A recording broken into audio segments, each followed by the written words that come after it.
और हमारा जो राजस्थान भूगोल के संदर्भ में पहला पार्ट वो कंप्लीट हो चुका था। उसके बाद में हमने जो राजस्थान को जो 4 पार्टों में बांटा था और 4 पार्टों के अंदर सबसे पहले हम पढ़ेंगे उत्तरी पश्चिमी जो मरुस्थल प्रदेश है उसके संदर्भ में। तो आप सबसे पहले तो बुक और पेन लेके बैठे, नोटबुक और पेन लेके बैठे ताकि आप इसको साथ साथ में नोट करें। तो सबसे पहले कि उत्तरी जो पश्चिमी मरुस्थल प्रदेश है इसके संदर्भ में बात करें तो भारत के अंदर, भारत में जो मरुस्थल पाया जाता है, भारत के अंदर जो मरुस्थल पाया जाता है अर्थात कुल मरुस्थल है वो 2,33,000 वर्ग किलोमीटर में फैला हुआ है। वर्ग किलोमीटर के अंदर फैला हुआ है, ये आपने नोट करना है कि जो उत्तरी पश्चिमी मरुस्थल है ये तो हमारे राजस्थान में है, लेकिन भारत में जो मरुस्थल है उसका जो क्षेत्रफल है वो 2,33,000 वर्ग किलोमीटर में फैला हुआ है। और इसमें से हमारे जो राजस्थान है, इस राजस्थान के अंदर कितना है तो इस राजस्थान में क्षेत्रफल है 1,75,000 वर्ग किलोमीटर। 1,75,000 वर्ग किलोमीटर है वो राजस्थान के अंदर हमारा थार का जो मरुस्थल है वो फैला हुआ है। और इसे अपने राजस्थान के संदर्भ में पढ़ें तो यह राजस्थान का, अगर ये पूछे कि राजस्थान के कितने प्रतिशत भूभाग पे मरुस्थल है तो राजस्थान के लगभग 61.11% जो भाग है उस पे क्या पाया जाता है तो उस पे हमारा उत्तरी पश्चिमी मरुस्थल प्रदेश पाया जाता है। राजस्थान के लगभग 61.11% भाग पे ये हमारा उत्तरी पश्चिमी जो मरुस्थल है वो पाया जाता है। और इसी 61.11% का जो उत्तरी पश्चिमी मरुस्थल प्रदेश है, उत्तरी और पश्चिम जो मरुस्थल प्रदेश है, इस प्रदेश के अंदर ध्यान रखना है आपने 40% जनसंख्या निवास करती है। इस क्षेत्र के अंदर 40% है वो जनसंख्या निवास करती है। भारत के अंदर कुल मरुस्थल है वो 2,33,000 वर्ग किलोमीटर के अंदर है। इसी में से राजस्थान के अंदर 1,75,000 वर्ग किलोमीटर है। अर्थात क्यों कहें कि राजस्थान के लगभग 61.11% भाग पे है जो हमारा उत्तरी पश्चिमी मरुस्थल फैला हुआ है। और इसी 61.11% भूभाग है इस उत्तरी पश्चिमी मरुस्थल प्रदेश पर 40% जनसंख्या निवास करती है। ये आपने ध्यान रखना है इस क्षेत्र के अंदर कितनी जनसंख्या निवास करती है तो कुल 40% जनसंख्या है वो निवास करती है। अब दोस्तों आपने इसके आगे हमें ये देखना है कि इस क्षेत्र के अंदर अर्थात जो उत्तरी पश्चिमी मरुस्थल प्रदेश है, उत्तरी और पश्चिमी जो मरुस्थलीय प्रदेश है, इस प्रदेश के अंदर अगर अपने जिलों की बात करें कि कुल कितने जिले शामिल हैं तो कुल 12 जिलों को इसमें शामिल किया गया है। ध्यान तो आपको ये रखना है कि जो अरावली है जो राजस्थान के मध्य से गुजरती है, इस अरावली पर्वतमाला के इस पश्चिम के अंदर दोस्तों 13 जिले शामिल हैं। अरावली के पश्चिम के अंदर 13 जिले शामिल हैं, लेकिन एक जिला ऐसा है जिसका नाम है सिरोही। और ये जो सिरोही जिला है इसको उत्तरी पश्चिम मरुस्थल के अंदर शामिल नहीं किया गया है। ये ध्यान रखें कि जो सिरोही है वो हालांकि इस अरावली के पश्चिम के अंदर है, लेकिन इसको उत्तरी और जो पश्चिमी मरुस्थल प्रदेश के जो जिले हैं उनमें शामिल नहीं किया गया है।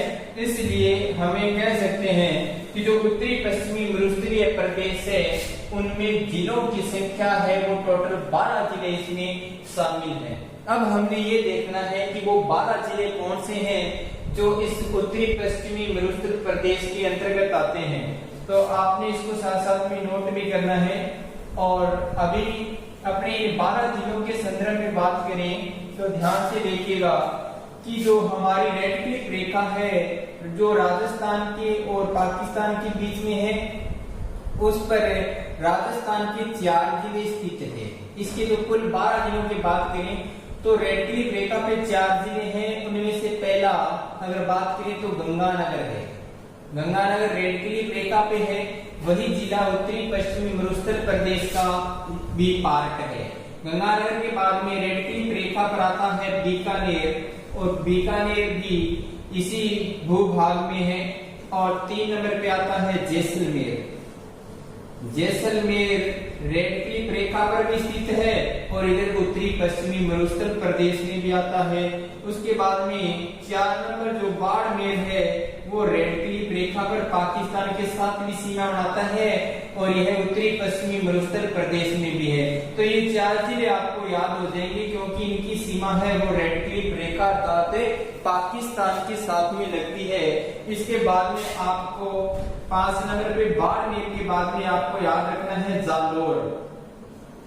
जालोर के बाद में 6 नंबर पे आपने जा के बाद में जो लगा देना और बन जाएगा जोधपुर। और जोधपुर के पास में अर्थात जोधपुर की सर्वाधिक सीमा लगती है पाली से। जोधपुर की सर्वाधिक सीमा लगती है पाली से और पाली की सीमा भी लगती है किससे? नागौर से। तो 8 जिले तो ये हो गए। और जो गंगानगर है इसके बिल्कुल पास वाला जो जिला है उसका नाम है हनुमानगढ़। गंगानगर के पास में जो जिला है उसका नाम हनुमानगढ़ है। और हनुमानगढ़ के बिल्कुल पास में जो सीमा बनाने वाला जिला है वो चूरू है। और चूरू के बाद में जो जिला आता है उसका नाम है झुंझुनू। और झुंझुनू के बाद में 12वां और अंतिम जिला जो इस उत्तरी पश्चिमी मरुस्थल प्रदेश में पाया जाता है उसका नाम है सीकर। तो ये दोस्तों हमारे कुल 12 जिले हैं जो इस प्रदेश में पाए जाते हैं या इस प्रदेश में शामिल हैं। अब देखना कौन सा है कि श्री गंगानगर, बीकानेर, जैसलमेर और बाड़मेर ये 4 रेड क्लिफ रेखा पर स्थित है। उसके बाद में जालोर, जोधपुर, पाली और नागौर ये 4 आपको क्रम में याद रखने। उसके बाद में गंगानगर के जो बिल्कुल सटा हुआ है वो हनुमानगढ़ है, फिर चूरू है, फिर झुंझुनू और सीकर। तो टोटल है जो यहाँ पर उत्तरी पश्चिमी मरुस्थल प्रदेश के अंदर कितने जिले हैं तो ये आपको याद रखना है। यहाँ पर टोटल 12 जिले पाए जाते हैं। अब आपको इन 12 जिलों के बाद में आपको ये भी पता होना चाहिए कि आपसे पूछ ले कि उत्तर और पश्चिमी जो मरुस्थल प्रदेश है या मरुस्थलीय जो प्रदेश है इस प्रदेश के अंदर कुल कितने संभाग आते हैं। संभाग के संदर्भ में भी पूछा जा सकता है तो आपने ध्यान रखना है इसमें 4 संभाग आते हैं। कितने संभाग आते हैं तो 4 संभाग आते हैं। तो 4 संभाग कौन कौन से आते हैं आपको लिखना है। बीकानेर संभाग आता है क्योंकि गंगानगर, बीकानेर और हनुमानगढ़ और चूरू ये तो चारों के चारों इसी संभाग में है। वो बीकानेर संभाग तो पूरा का पूरा इसमें शामिल है। उसके बाद में आता है जोधपुर संभाग। कौन सा संभाग आता है? जोधपुर संभाग आता है। और उसके बाद में अगर 3 नंबर पे बात करें तो आता है जयपुर संभाग। कौन सा संभाग है? जयपुर संभाग। और 4 नंबर पे हमारा आता है अजमेर संभाग। अजमेर संभाग। तो आपको ये 4 संभाग है वो याद होने चाहिए कि उत्तरी पश्चिम जो मरुस्थल प्रदेश है उसके अंदर 12 जिले आते हैं और 4 संभाग आते हैं। 4 संभाग है बीकानेर, जोधपुर, जयपुर और अजमेर। ये 4 संभाग है वो इसके अंतर्गत आते हैं। अब अपने को इस क्षेत्र के संदर्भ में ये तो पता चल गया कि 12 जिले आते हैं और ये जो क्षेत्र है वो राजस्थान के 61.11% भाग में फैला हुआ है। और यहाँ पर जो जनसंख्या निवास करती है वो 40% है। तो इसके अतिरिक्त भी इस क्षेत्र से संदर्भ में जो जानकारी है इस क्षेत्र के संदर्भ में हमारे पास जैसे उत्तरी पश्चिमी मरुस्थल प्रदेश के अंदर किस प्रकार की जो जलवायु है, वहाँ की वनस्पति कैसी है, वहाँ का तापमान कैसा है और वहाँ पर कौन से जीव जंतु पाए जाते हैं उनके संदर्भ में अपनी बात करेंगे। तो आप इसको साथ साथ में नोट भी करते रहें तो अब अपने बात करते हैं कि आपको पता लग गया कि 12 जिले और 4 संभाग आते हैं, और वो 4 संभाग कौन कौन से हैं। तो बीकानेर हो गया, जोधपुर हो गया, और जोधपुर के बाद में आता है अजमेर और जयपुर।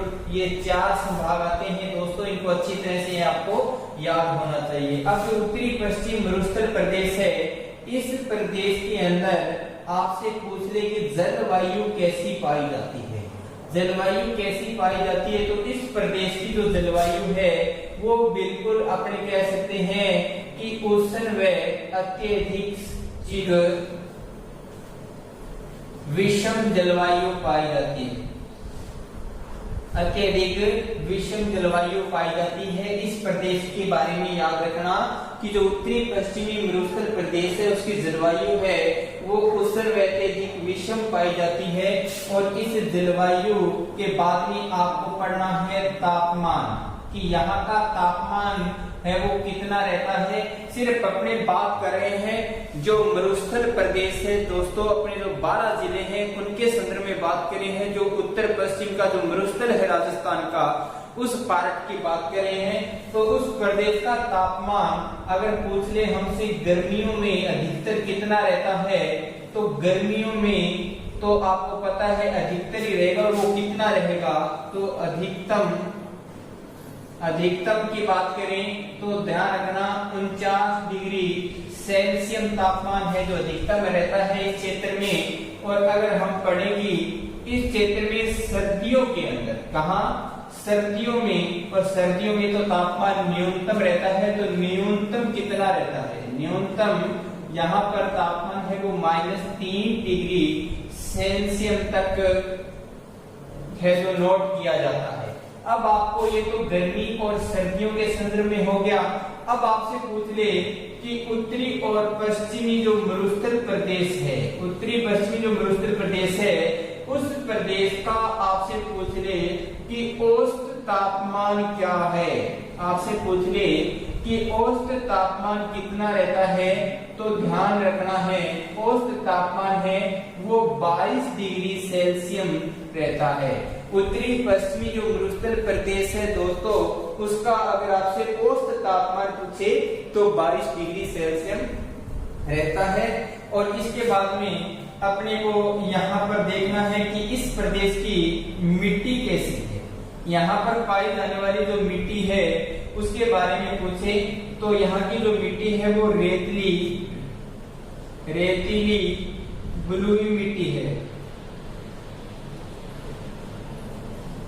रेतीली बलुई मिट्टी यहाँ पर पाई जाती है। और इस मिट्टी के अंदर ध्यान रखना जो वनस्पति पाई जाती है वो वनस्पति कौन सी है, तो यहाँ पर दोस्तों जो वनस्पति पाई जाती है उसको बोलते हैं मरुद्भिद।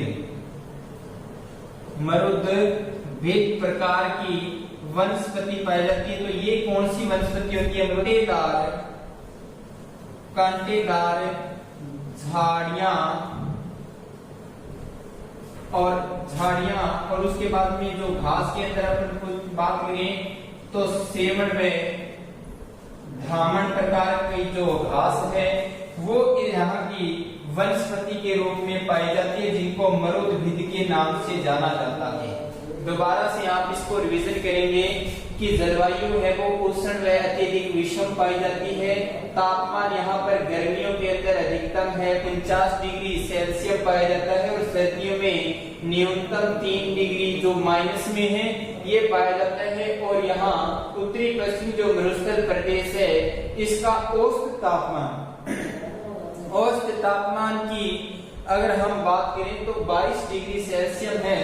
और देखिएगा कि यहाँ पर जो मिट्टी की बात करें तो वो रेतीली बलुई मिट्टी पाई जाती है। वनस्पति यहाँ पे मरुद्भिद प्रकार की है, जिसको अपने कह सकते हैं कि कांटेदार झाड़ियां व सेवण व धामन प्रकार की घास है जो पाई जाती है, ये यहाँ की वनस्पति के रूप में है। और इस मरुद्भिद जो वनस्पति पाई जाती है इसी को बोलते हैं जीरोफाइट्स। क्या बोलते हैं, जीरोफाइट्स के नाम से जाना जाता है। क्या बोलते हैं इसको, जीरोफाइट्स के नाम से जाना जाता है। अब अपने नेक्स्ट इसी के अंदर एक पादप या जो वनस्पति है उसके बारे में अपने बात करते हैं कि वो वनस्पति या पादप कौन सा है जो विशेष रूप से और विशेष नाम से जाना जाता है, उसके संदर्भ में भी अपने बात करेंगे। तो अब अपने बात करते हैं, तो ध्यान रखना आप कि एक यहाँ पे या इस प्रदेश के अंदर एक पादप है और उस पादप को अपने कह सकते हैं फ्री एंटोफाइट्स, फ्री एंटोफाइट्स के नाम से जाना जाता है।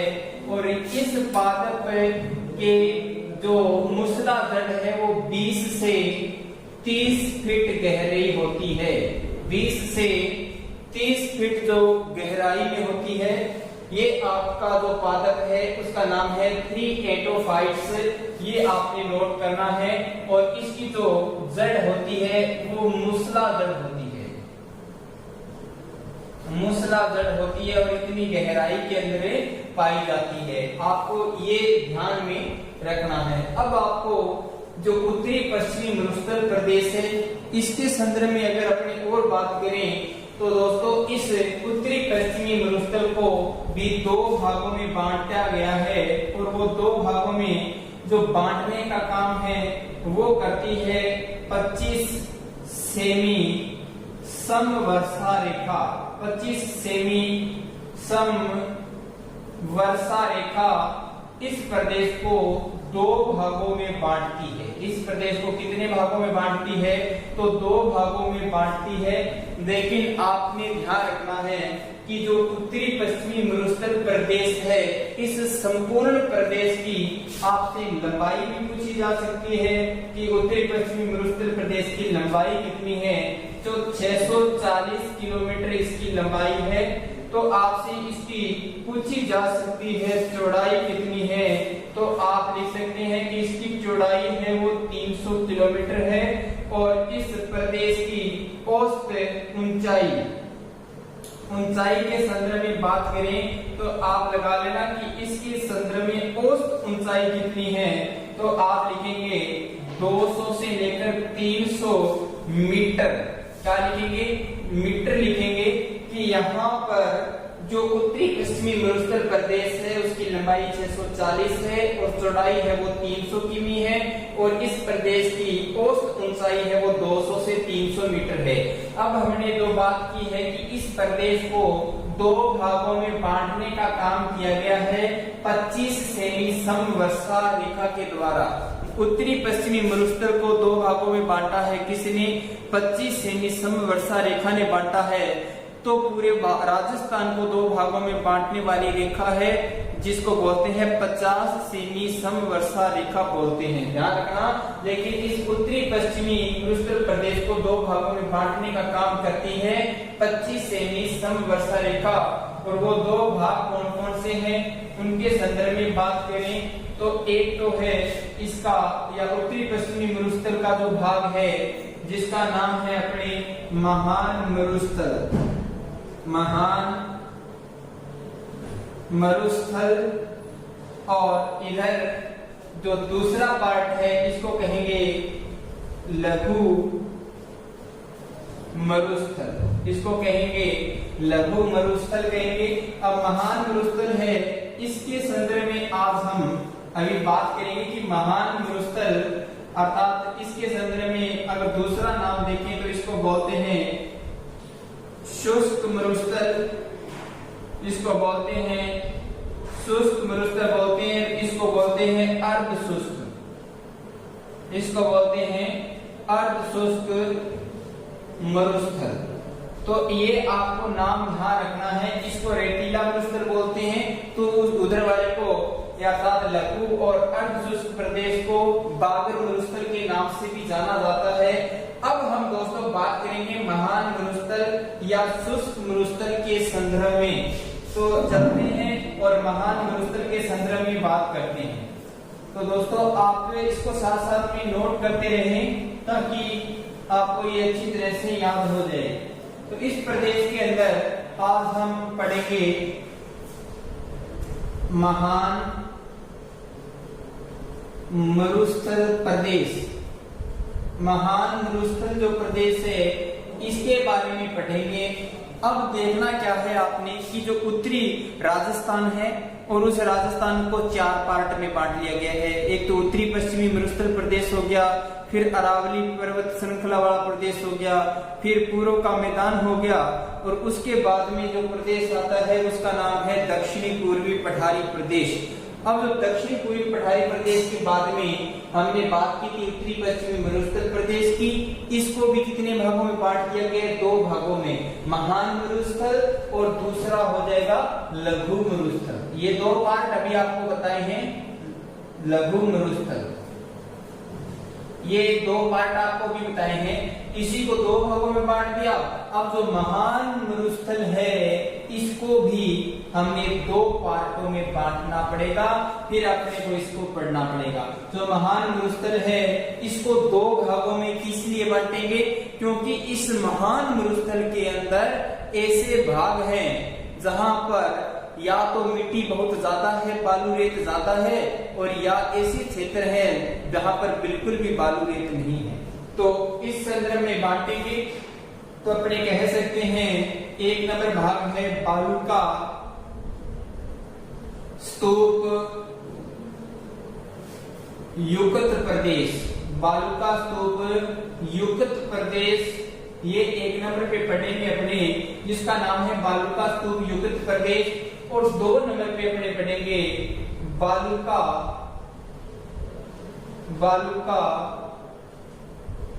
स्तूप मुक्त प्रदेश। ये 2 पार्ट पढ़ेंगे अपने इस महान मरुस्थल को, जिसको बोलते हैं बालू का स्तूप युक्त प्रदेश, और जिसका दूसरा नाम है बालू का स्तूप मुक्त प्रदेश। ये 2 पार्ट है किसके? महान मरुस्थल के। तो अब अपने जो बालू का स्तूप युक्त प्रदेश है और इधर जो मुक्त प्रदेश है, बस इसी से इनका जो अंतर आपको दिखाई देगा। कैसे?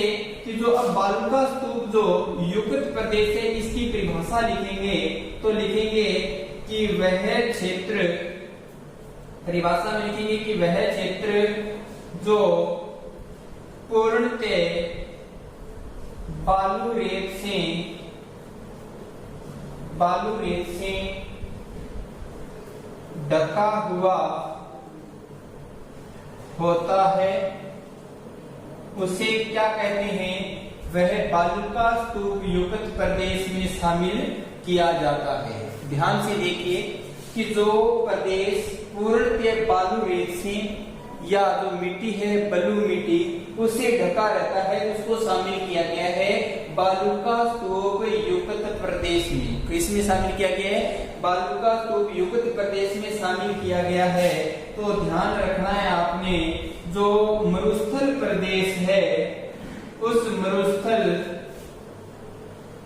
प्रदेश की आपसे पूछ ले कि राजधानी कौन सी है, तो बालू का स्तूप जो या अपने मरुस्थल प्रदेश की राजस्थान के अंदर बात करें तो उसकी राजधानी दोस्तों है जैसलमेर।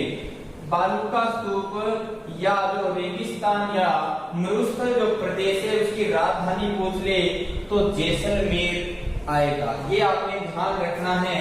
अब इस बालू का स्तूप युक्त प्रदेश के अंदर रेत है तो अर्थात है वो टीले पाए जाते हैं, और जो टीले पाए जाते हैं उनके संदर्भ में और यहाँ पर जो झीलें पाई जाती है उनके संदर्भ में दोस्तों अपने कल पढ़ेंगे।